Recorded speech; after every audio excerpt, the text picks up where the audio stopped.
My dear students, dear friends, and dear brothers and sisters, once again I welcome to all of you in Dr. Yash Chandra online classes for education. मेरे प्रिय विद्यार्थियों, प्यारे भाई और बहनों, प्यारे साथियों, प्यारे मित्रों, मैं आप सभी लोगों का एक बार फिर से doctor Yash Chandra online classes for education में स्वागत करता हूं। डियर स्टूडेंट्स, दीनदयाल उपाध्याय गोरखपुर विश्वविद्यालय के जो बीएड थर्ड सेमेस्टर या तृतीय सेमेस्टर के विद्यार्थी हैं, उनके लिए कोर्स है जिसका कोड है EDU BED 112 अर्थात एजू बीएड 112। पेपर्स का नाम या कोर्स का नाम है pedagogy of teaching school subject, और उसमें जिसका भी जो सब्जेक्ट है, जिसका हिस्ट्री है pedagogy of teaching history, pedagogy of teaching civics, pedagogy of teaching geography, pedagogy of teaching physical science, biological science, mathematics, commerce etc। लेकिन कोर्स का कोड एजू बीएड 112 सभी के लिए है। तो मेथड्स ऑफ टीचिंग या शिक्षण की विधियां जो पेपर है उससे रिलेटेड जो मल्टीपल चॉइस क्वेश्चंस आपका एंड सेमेस्टर में पूछे जाएंगे, उसका अभ्यास हम सभी लोग आज की क्लास में इस वीडियो में करेंगे। वी विल डिस्कस और we will practice about the 20 multiple choice questions based on your course EDU BEd 112 that is pedagogy of teaching school subject. So प्रश्न ऐसे होंगे that is useful for all teaching subject, सभी शिक्षण विषयों के लिए उपयोगी होंगे।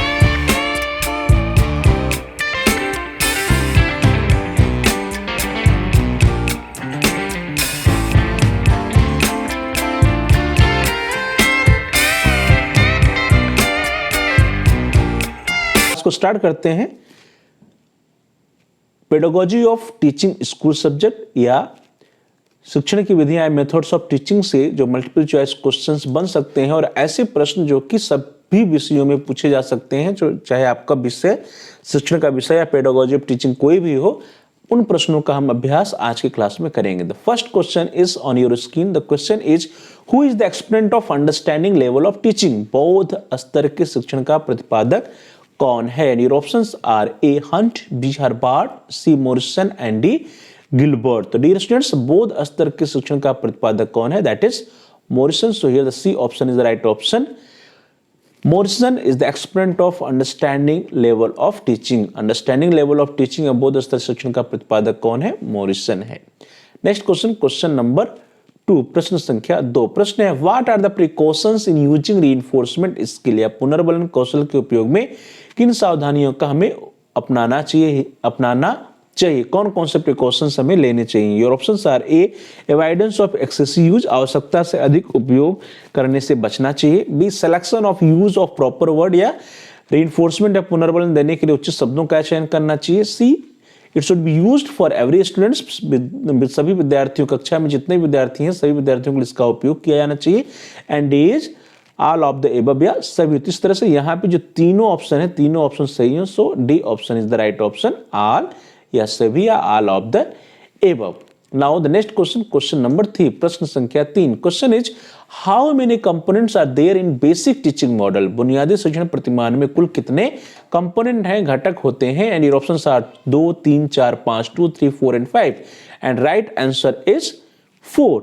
There are 4 components in the basic teaching model. बुनियादी शिक्षण प्रतिमान में कुल 4 घटक होते हैं। So here the C option is the right option. Now the next question, question number 4, प्रश्न संख्या 4। प्रश्न है which one is the second component of basic teaching model. कौन सा एक बुनियादी शिक्षण प्रतिमान का दूसरा घटक है? And your options are A entering behaviour या प्रारंभिक व्यवहार या प्रविष्टि व्यवहार, बी इंस्ट्रक्शनल ऑब्जेक्टिव्स या अनुदेशात्मक उद्देश्य, सी इंस्ट्रक्शनल प्रोसीजर या अनुदेशात्मक प्रक्रिया, and D is performance assessment या कार्य निष्पादन या निष्पत्ति मूल्यांकन। तो डियर स्टूडेंट्स, बुनियादी शिक्षण प्रतिमान का जो दूसरा घटक है दैट इज प्रविष्ट व्यवहार या प्रारंभिक व्यवहार या entering behaviour. So here the A option is the right option, entering behaviour या प्रविष्ट व्यवहार या प्रारंभिक व्यवहार। Now the next question, question number 5, प्रश्न संख्या 5। प्रश्न है the main advantage of using ICT resources for teaching of topic atoms and molecules is.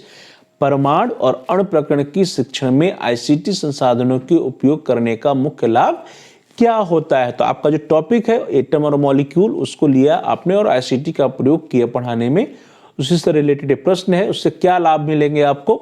The first option is discussing on informations, या सूचनाओं या जानकारियों पर चर्चा करने का लाभ मिलेगा। बी रिड्यूस टीचिंग बर्डन, या शिक्षण को बोझ शिक्षण के बोझ को कम करने का लाभ मिलेगा। सी, ब्रेकिंग द मोनोटरी ऑफ क्लास, या कक्षा की जो निरस्ता होती है, एक रास्ता होती है, उसको तोड़ने में लाभ मिलेगा। And D is visualising microscopic phenomena, या सूक्ष्म घटनाओं को दृष्टिगोचर करने में हमें इसका लाभ मिलेगा। डियर स्टूडेंट्स, ये जितने भी विकल्प दिए गए हैं उन सभी विकल्पों में से the fourth option is the most appropriate option, या सूक्ष्म घटनाओं को दृष्टिगोचर करना या विजुअलाइजिंग माइक्रोस्कोपिक फिनोमिना, इसको करने में हमें आईसीटी की मदद मिलेगी। सो here the D option is the right option, visualising microscopic phenomena या सूक्ष्म घटनाओं को दृष्टिगोचर करना, that is option number D. जो डी ऑप्शन है, D option is the right option, visualising microscopic phenomena या सूक्ष्म घटनाओं को दृष्टिगोचर करने में हमें जो है आईसीटी रिसोर्सेस या आईसीटी के संसाधनों का मुख्य लाभ मिलेगा। अर्थात उसका प्रयोग करके हम माइक्रोस्कोपिक फिनोमिना को विद्यार्थियों को समझा सकते हैं, विद्यार्थियों को दिखा सकते हैं। नेक्स्ट अगला प्रश्न है प्रश्न संख्या 6, मैच द फॉलोइंग, या मिलान कीजिए। जो कॉलम ए है उसमें है साइनेक्टिक या क्रिएटिव टीचिंग मॉडल या सृजनात्मक शिक्षण प्रतिमान, बी है एडवांस ऑर्गेनाइजर मॉडल या अग्रिम संगठक प्रतिमान, सी है कंसेप्ट अटेनमेंट मॉडल या संप्रत्यय या संप्राप्ति उपलब्धि प्रतिमान। और जो बी कॉलम है उसमें जेएस ब्रूनर जी का नाम है, डेविड आस्बेल का नाम है और विलियम जे गॉर्डन का नाम है, हमें मिलान करना है। तो सबसे पहले हम क्या करेंगे, पहला देखते हैं साइनेक्टिक्स या क्रिएटिव टीचिंग जो मॉडल है, सृजनात्मक शिक्षण प्रतिमान है, यह किसका दिया हुआ है। It is given by William J Gordon, Gordon का दिया हुआ है साइनेक्टिक्स।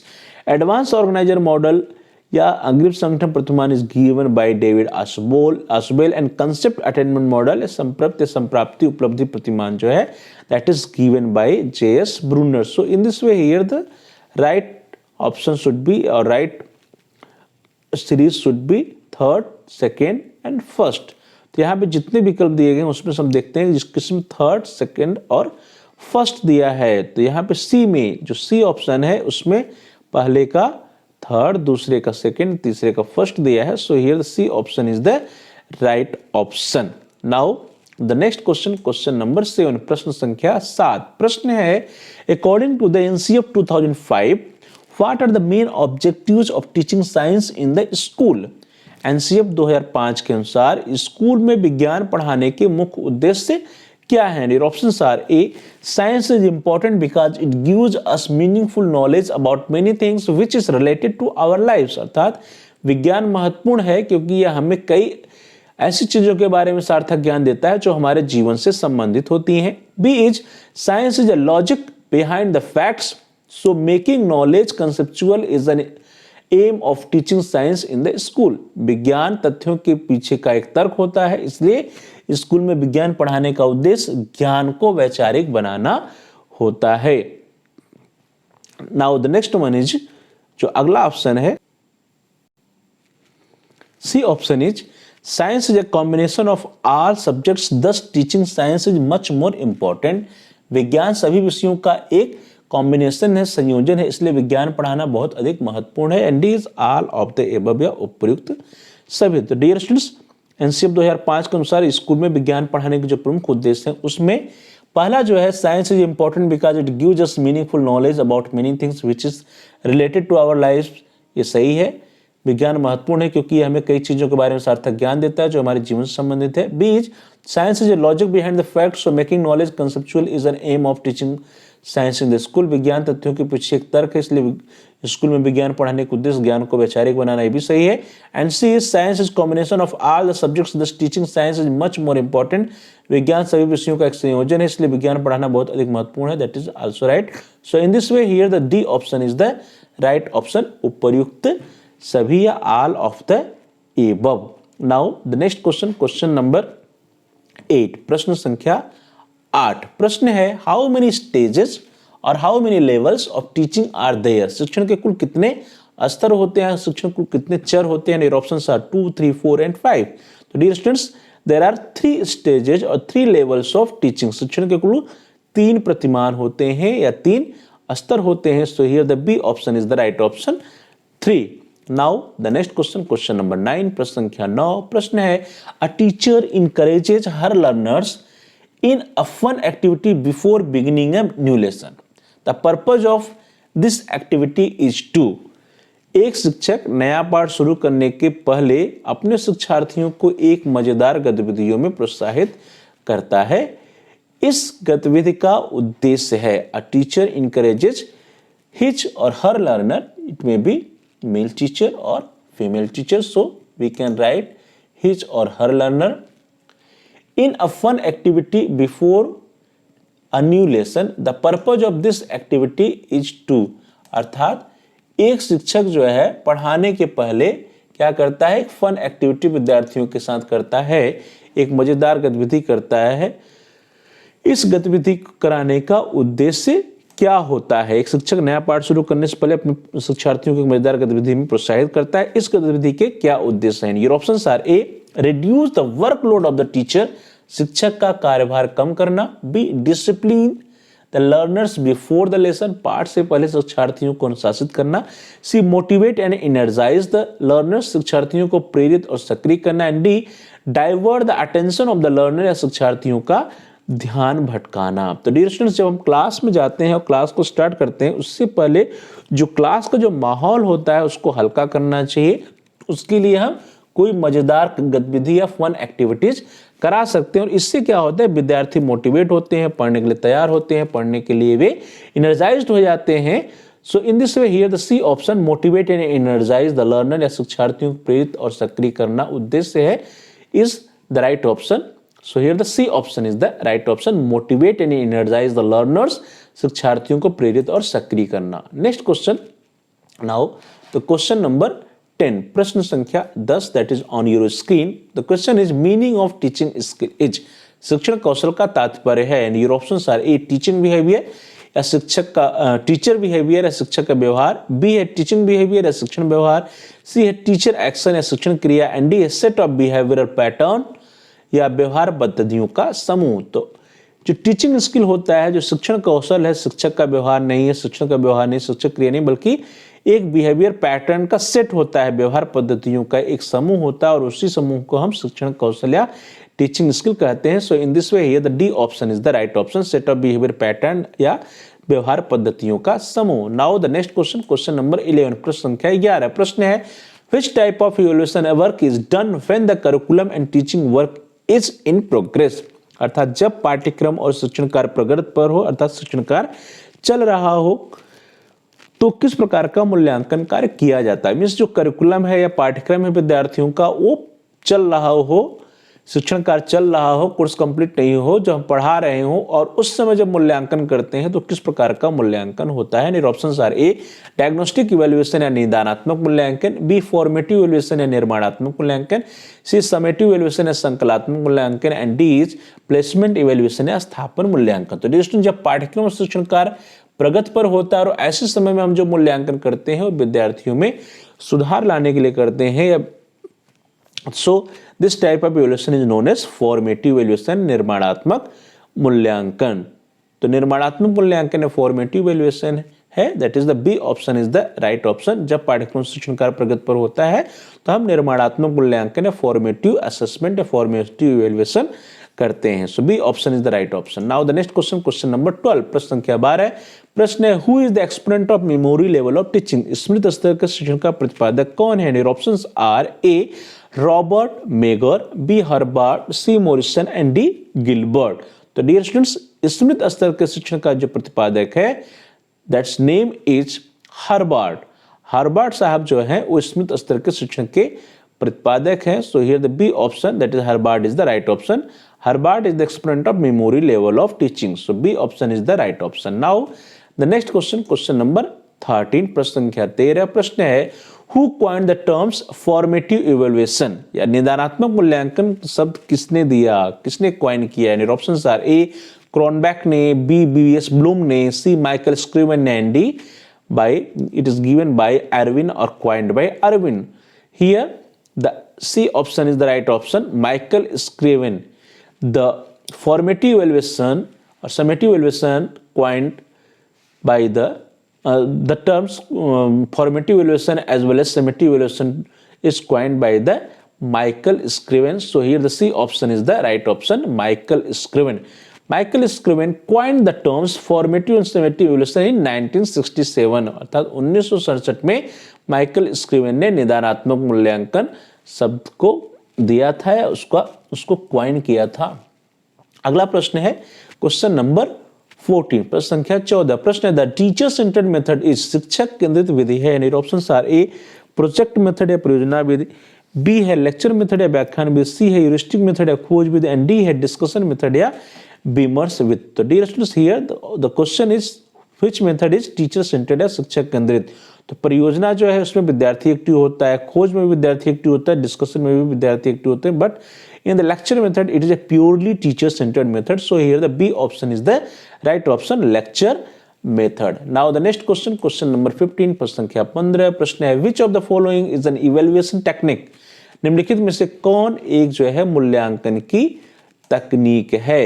And your options are A questionnaire या प्रश्नावली, बी इंटरव्यू या साक्षात्कार, C checklist, and D is all of the above. तो डियर स्टूडेंट्स जो मूल्यांकन की तकनीक होती है मेजरमेंट एंड इवैल्यूएशन, उसमें हम क्वेश्चनेयर, इंटरव्यू, चेकलिस्ट सभी का प्रयोग करते हैं। So here the in this the D option is the right option, उपरोक्त सभी या all of the above. Now the next question, question number 16, प्रश्न संख्या 16। प्रश्न है who coined the term summative evaluation या योगात्मक मूल्यांकन शब्द किसने दिया था।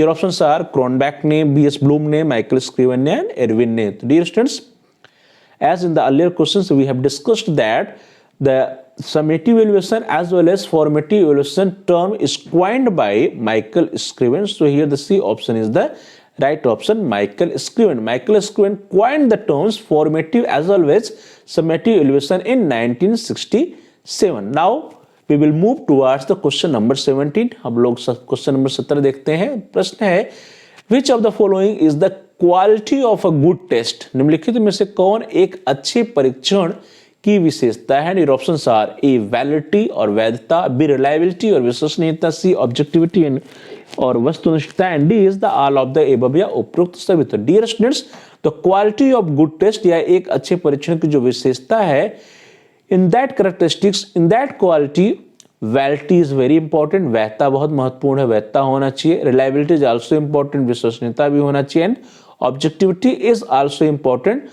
So in this way we can see that here the option A, B and C all are correct. So in this way here the D option is the right option, उपरोक्त सभी। अर्थात एक अच्छे परीक्षण की जो विशेषता है उसमें वैधता भी होनी चाहिए, विश्वसनीयता भी होनी चाहिए और वस्तुनिष्ठता भी होनी चाहिए। So here the D option is the right option, उपरोक्त सभी। Now the next question, question number 18, प्रश्न संख्या 18। प्रश्न है the scope of evaluation is, मूल्यांकन का क्षेत्र होता है। और ऑप्शंस आर ए कॉम्प्रिहेंसिव या व्यापक होता है, बी नैरो या संकुचित होता है, सी लिमिटेड या सीमित होता है, and D all of the above या उपयुक्त सभी होता है। Dear students the scope of evaluation is very comprehensive और वेरी वाइड। इसका जो स्कोप है वो क्या है, बहुत ही व्यापक है, बहुत ही वाइड है, बहुत ही कॉम्प्रिहेंसिव है। So here the A option is the right option, मूल्यांकन का क्षेत्र व्यापक होता है। The scope of evaluation is very comprehensive और wide. Now the next question, question number 19, प्रश्न संख्या 19। प्रश्न है which one is the third component of basic teaching model.